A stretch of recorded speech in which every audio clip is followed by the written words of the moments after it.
որ անդիմության ներկայացուցիչները դες հայտնի գործերով հանցանքների ակնհայտ մասնակիցներ են, այո ես ասում եմ, որ Հայաստանի Հանրապետության օրենսդրության սահմանված կարգով եւ որպես ժողովրդի մանդատ ունեցող մարդ ես կոնկրետ անձանց սպառնում եմ, որ նրանք նստելու են, որ եւ պետք է նստեն։ Այս տարիների ընթացքում այդ Մեղի անեց։ Չէ։ Կմտցնեմ համապատասխան տեղը։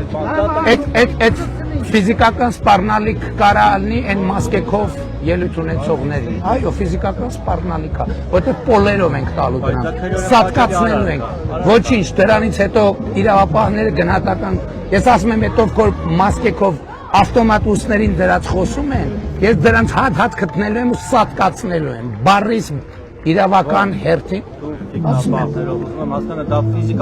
մեր իրավապահ մարմինները ասֆալտ ուտացնելով իրանց տանելու են գցեն քրեակատարողական հիմնարկում։ Ինչու այս 8 տարիների ընթացքում դա եղել է, բազմիցս ա եղել եւ տարբեր դրվագներով ա եղել, ես ասում եմ, մենք գործ ենք ունեցել 23 գլխանի հրեշի հետ, գլուխները կտրելով եկել ենք հերթով, հիմա մնացել են վերջին 3 գլուխը եւ հիմա առաջիկա մինչեւ տարվա վերջ դա պետքա տեղի ունենա, մինչեւ տարվա Ինչի խորհրդարան իշխանություն ձևավորեն, ժողովուրդը ոնց կորոշի, ժողովուրդը կորոշի տենց է, ուրեմն ես այս խոսույթը որ ձևավորվել է ձեր դիմադիրների միջև նոր պարոն Սիմոնյանն էլ է հարցում նորմալ է հարիր է բանավեճի տեսակետից կամ ձեր տեսակետից օրինակ հայ տղամարդուն հարիր է կնոջ հետ այլպես խոսել այդպես սպառնալիքներով կամ ինչ եմ խոսել ես կնոջի չեմ սպառնացել ես Ռոբիկին եմ սպառնացել ու հիմա էլ եմ սպառնում եմ ասում եմ սատկացնելու դեպքում կնոջ հետ էիք խոսում վարչապետի լսեք ամեն դեպքում կինն էլ վարչապետի հետ էր խոսում եթե կինը իրան հաշիվ չի տալիս որ խոսում է Հայաստանի Հանրապետության ժողովրդի ներկայացուցչի հետ ուրեմն ես էլ իր տերերի հետ խոսում եմ ու սպառնում եմ ու ասում եմ գիտեք ինչ իմ հարազատը ես իմ ընտանիքը չեմ խնայ, հա, ով որ մտածում է որ ավելի շատ բան է տվել, շատ իզուր, ես իմ ընտանիքը չեմ խնայ։ Բայց շատերը հազարներով զոհեր Լսեք, ասում եմ ես իմ ընտանիքը ես չեմ որոշել, որ իմ ընտանիքը չի զոհվելու։ Ես ես 100 անգամ ասել եմ, իմ տղայի հետ նույն խրամատում գտնվող մարդը զոհվել է, այսինքն իրար կպած են եղել։ Զոհվել է, ես չեմ որոշել, որ իմ տղան պետք է չզոհվեր։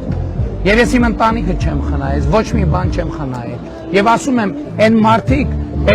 էլի ասում եմ, մետրոյում դեպքը ուրիշ կերպ մեկնաբանվեց, բայց ասում եմ, նրանք ովքեր գալիս են այստեղ Ղարաբաղի ակցենտով սպառնալիքներ են ձևակերպում, դրանք բոլորը փախածներ, ճողոպրածներ, վախկոտ ստահակներ են դրանք բոլորը, վախկոտ ստահակներ, ինչ պագոն ուզում է ունենան վրեն, այդ վախկոտ ստահակներից մի մասը մի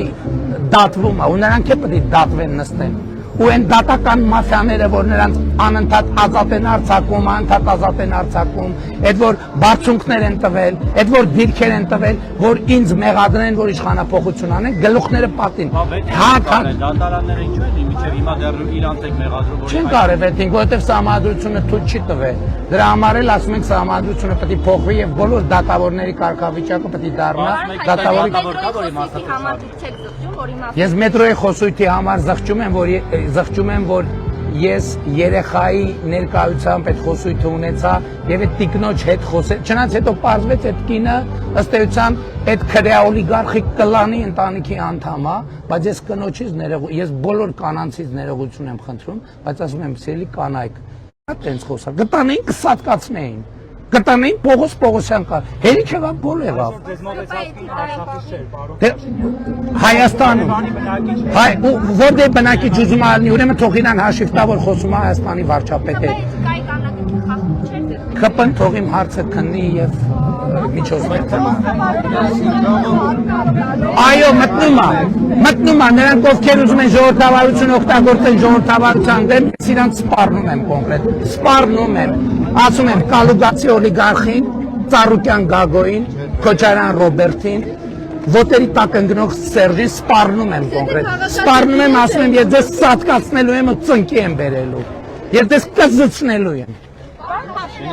Բնականաբար